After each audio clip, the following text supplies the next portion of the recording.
Et avec nous, en direct par Skype à Doha, Tariq Ramadan. Bonsoir.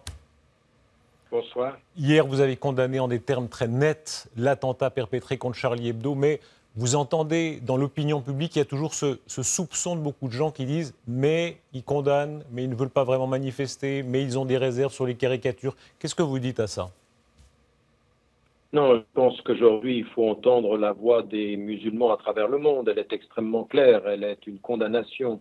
Maintenant, on ne peut pas non plus faire comme si tout à coup, au-delà de la condamnation, il n'y avait pas des frustrations, il n'y avait pas parfois le sentiment qu'il y a des condamnations à géométrie variable selon les victimes. Et ceci, on ne peut pas simplement dire vous avez des doutes. Non, il y a quelque chose qui est factuellement vrai aujourd'hui, une normalisation du discours islamophobe, une normalisation de la stigmatisation des musulmans à travers l'Europe.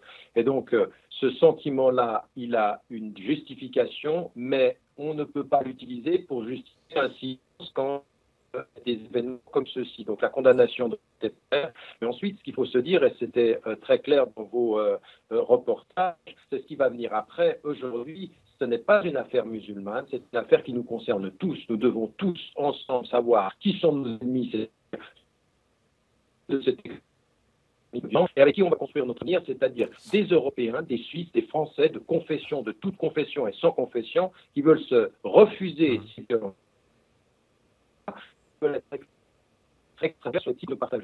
Tariq Ramadan, jusqu'où peut aller la solidarité? Évidemment, vous ne cautionniez pas tout ce que faisait Charlie Hebdo, mais on voit partout dans le monde ces gens qui disent « je suis Charlie » dans les circonstances présentes. Est-ce que vous dites « je suis Charlie » ? Non, je ne dis pas je suis Charlie, je dis je suis pour la liberté d'expression, ils avaient le droit d'aller jusqu'au bout, mais je me suis exprimé par rapport à Charles quand j'ai débattu avec lui en disant combien je trouvais que cette stigmatisation à géométrie variable n'était pas bonne. Vous savez, il y a 7 ans de cela, Charlie Hebdo a renvoyé Ciné parce qu'il avait fait de l'humour sur le fait d'être juif et ils n'ont pas arrêté pendant 3 ans de faire de l'humour sur les musulmans et j'ai dit que cet humour-là était un humour de lâche. Donc je suis pour le principe de la liberté d'expression, je ne suis pas pour son usage lâche. Donc d'ailleurs, j'ai dit et répété ma sympathie aux familles des victimes.